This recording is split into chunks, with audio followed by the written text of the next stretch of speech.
사랑교회 교우 여러분 안녕하십니까? 네, 오늘은 구호봉사연구 제5장 고난의 구제 두 번째 시간 갖겠습니다.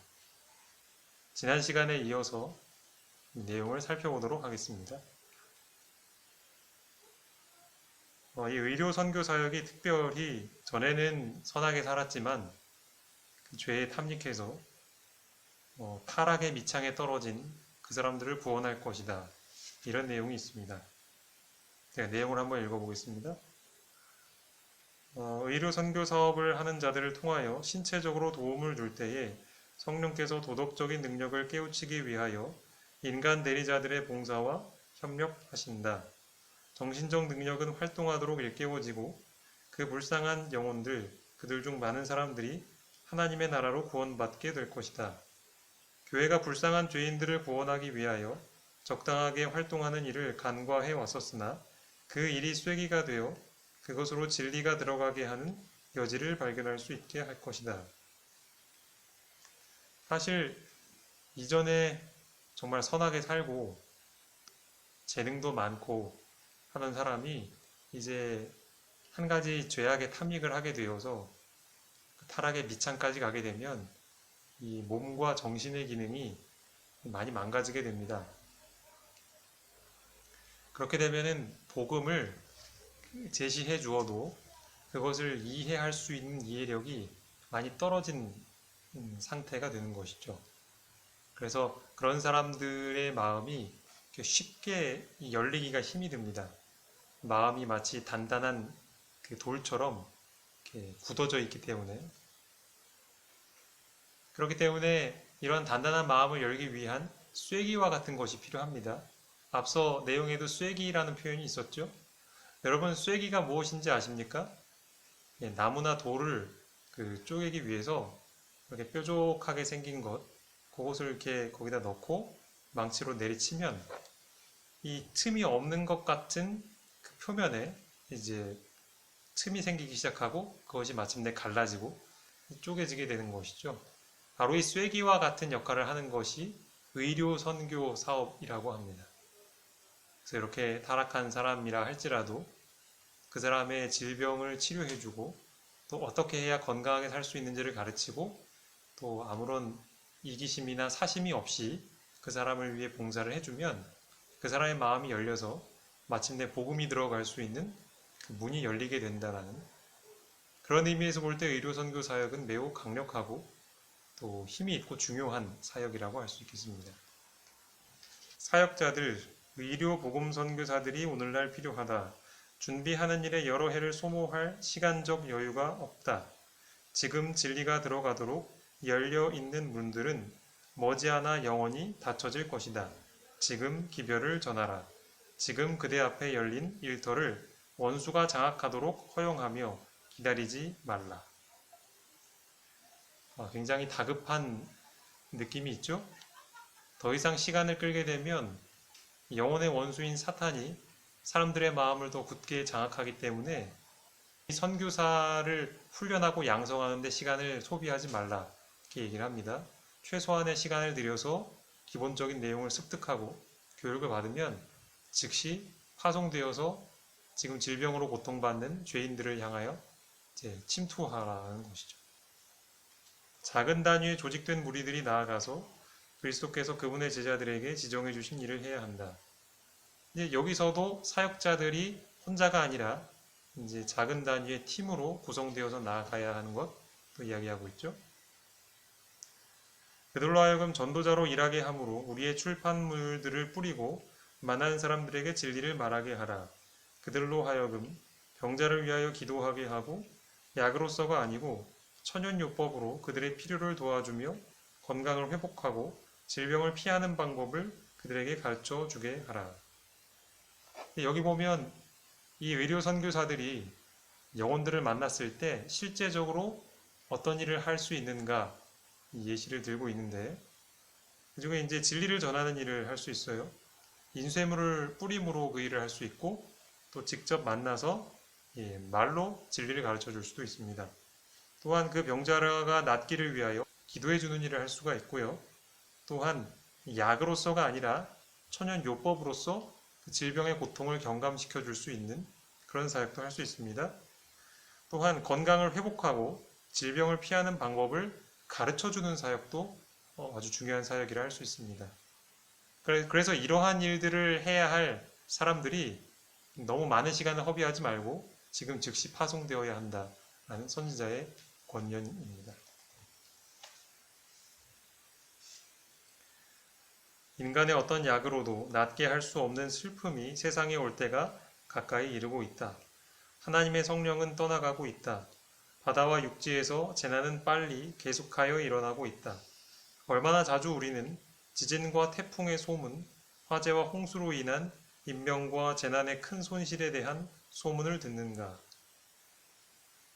우리가 정말로 이런 시대에 살고 있지요. 더 이상 뉴스에 화재나 지진, 태풍 이런 소식이 들려와도 우리가 놀라지 않을 만한 그런 시대에 살고 있습니다. 이것은 다 하나님의 성령께서 떠나신 결과입니다. 표면상으로 이 재난들은 인간이 전혀 제어할 수 없는 무질서하고 불규칙한 천연의 힘의 변덕스러운 돌발 사건인 것처럼 보이나 그 가운데서 하나님의 모든 목적을 알 수 있다. 사실 전문가라고 하는 사람들은 이러한 재난의 원인을 여러 가지로 나름대로 설명하려고 합니다. 그리고 어떤 사람들은 이것을 그저 우연히 일어난 일 혹은 어떤 돌발적인 재난이다 이렇게 이야기를 하는데 분명한 목적은 따로 있죠. 이것들은 하나님께서 남녀들로 하여금 일어나서 저희 위험을 느끼게 하는 매개들이다. 그러니까 이러한 것을 볼 때 우리는 무슨 생각을 해야 할까요? 이제 점점 때가 마지막으로 가까워 가고 있구나. 이러한 작은 환란들이 점점 큰 환란이 될 것이고 또 그 큰 환란을 겪게 될 때 전 세계의 사람들이 질병과 또 마음의 낙심과 그런 고통들을 겪게 되겠구나 라는 것을 이제 우리는 이제 지금 일깨워야 하겠습니다. 그야말로 여기 있는 표현처럼 인간의 어떤 약으로도 낫게 할 수 없는 슬픔이 온 세상 사람들에게 내려 덮일 것입니다. 그러니까 몸의 치유뿐만 아니라 재난으로 인한 몸의 상처뿐만 아니라 이 마음도 이제 병들어가게 된다는 것이죠. 그러니까 그러한 시기가 오기 전에 우리가 각성하여서 그때의 사람들을 도울 수 있는 실제적인 준비를 해야 한다는 것이죠.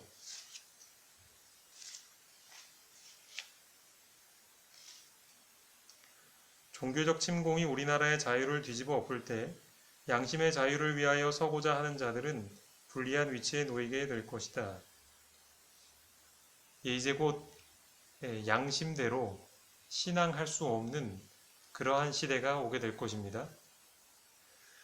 그들은 자신을 위하여 기회가 있는 동안 병과 그 원인과 예방과 치료에 관하여 현명하게 되어야 한다. 그 시기가 오기 전에 우리가 해야 할 일이 있는데 그것은 질병의 치료와 예방에 관한 방법을 배우고 습득하고 또 훈련해야 한다라는 것이죠. 그리고 이 일을 하는 자들은 어느 곳에서나 일할 지역을 발견하게 될 것이다. 도움을 필요로 하는 고통당하는 자들이 많을 것인데 우리의 믿음을 가진 자들 중에서만이 아니고 진리를 알지 못하는 자들 중에 주로 많을 것이다. 그러니까 우리가 이러한 그 의료 선교 사역을 미리 준비해야 하는 이유는 그 시기가 되면, 즉 우리가 신앙 양심에 따라서 신앙하지 못할 만큼 자유를 억압받고 또 환난을 받게 될 그런 시기가 되면 많은 사람들은 고통 중에 있게 될 겁니다. 몸도 마음도 병이 들게 될 것입니다. 그렇기 때문에 그때 우리가 사람들을 돕기 위해서 지금 준비하지 않으면 안 된다는 것이죠. 그리고 이 일을 통해서 우리가 믿는 사람들만 도울 수 있는 것이 아니고요. 신앙에 상관없이 신앙을 갖지 않은 불신자들도 우리가 직접 다가가서 도울 수 있는 것, 그리고 또 복음을 전할 수 있는 것, 그것에 대해서 이야기하고 있습니다. 마음과 심령과 행동으로 의료 선교 사업과 연결되어 있어야 할 우리 교회를 바라볼 때 나의 마음은 슬퍼진다. 엘렌 화이트 볼 때 그 당시의 재림교회가 이 의료 선교 사업에 사람들이 관심을 두지 않는 모습을 보면서 슬퍼하고 있다 이렇게 표현을 하고 있죠. 미국의 의료 선교 사업이 아니면 목회 분야에서 아무 일도 할 수 없게 될 것을 나는 그대들에게 말하고자 한다. 근데 이 화이트 부인이 슬퍼했던 이유는 무엇이냐면 장차 환란의 때가 되면 사람들에게 복음을 전하고 예수님을 전할 수 있는 통로가 이 의료 선교 사역밖에는 없기 때문입니다. 목사의 사업은 봉사하는 일이다. 우리 목사들은 봉사하는 복음 사업에서 일해야 한다. 여기 특별히 목사에게 이야기를 하고 있는데 이 목사가 해야 할 의료 선교 사업에 대해서 봉사하는 복음 사업 이렇게 표현을 하고 있습니다. 물론 목사에게 하는 이야기지만 우리 함께 선교의 사명을 받은 신자들에게도 동일하게 해당되는 내용이라 할 수 있습니다. 그대들이 의료 선교 사업, 곧 치료해주고 축복해주고 강하게 해주는 복음 사업에 결정적인 관심을 보이지 않으면 그대들은 복음의 질서에 조화되는 목사들이 결코 될 수 없을 것이다. 그러니까 아무리 목사라고 할지라도 그 말씀을 전하고 가르치는 일뿐만 아니라 사람들을 치료해주고 또 그 사람들에게 어떻게 하면 건강하게 살 수 있는지를 가르치고 하는 이런 의료 선교 사역에 대한 준비가 되어 있어야 한다는 것입니다. 왜냐하면 목사들도 마지막 때가 되면 이제 그 방법이 아니면 복음을 전할 수가 없기 때문에 그렇습니다. 신자들도 마찬가지겠죠. 예, 오늘 우리가 짧은 시간에 살펴본 이 구호봉사의 내용은 우리에게 많은 것들을 생각하게 해줍니다. 이제 점점 더 재난이 닥쳐오게 될 것이고 또 그 재난의 강도가 점점 세지게 될 것이며 많은 사람들은 육체의 질병과 또한 마음의 절망으로 괴로워하게 될 것입니다. 그때 실제적으로 그들에게 도와줄 수 있는 일꾼이 필요합니다. 지금이 바로 그것을 준비해야 할 시기라고 이야기하고 있습니다. 그렇기 때문에 우리 각자가 그리고 우리 교회가 이 의료 선교 사역자가 될 수 있는 준비를 해야 하겠습니다. 그 일에 더 많은 관심을 기울이고 우리가 일에 전념해야 할 필요성을 저도 느끼게 됩니다. 이 일을 위해서 함께 협력하는 우리 모든 교우님들이 되었으면 좋겠습니다. 함께 기도하시겠습니다. 사랑의 아버지 하나님, 오늘 구호봉사의 말씀을 통하여서 이제 속히 다가올 환란의 때를 보게 됩니다. 지금도 물론 살기 힘든 여러 가지 재난들이 우리의 삶에 덮여 있습니다.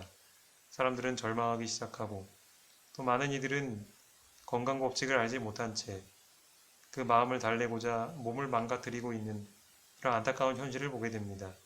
그럴 때 우리가 무엇을 해야 하겠습니까? 이 재난을 바라보며 각성해야 하지 않겠습니까? 특별히 주님께서 말씀하신 대로 오직 한 가지밖에 통할 수 없다라는 것을 기억하고 우리가 의료 선교 사역을 위해 더 열심을 내어 준비하는 우리 모든 철암교회 교우들이 될 수 있도록 도와주시옵소서. 예수님의 이름으로 기도합니다.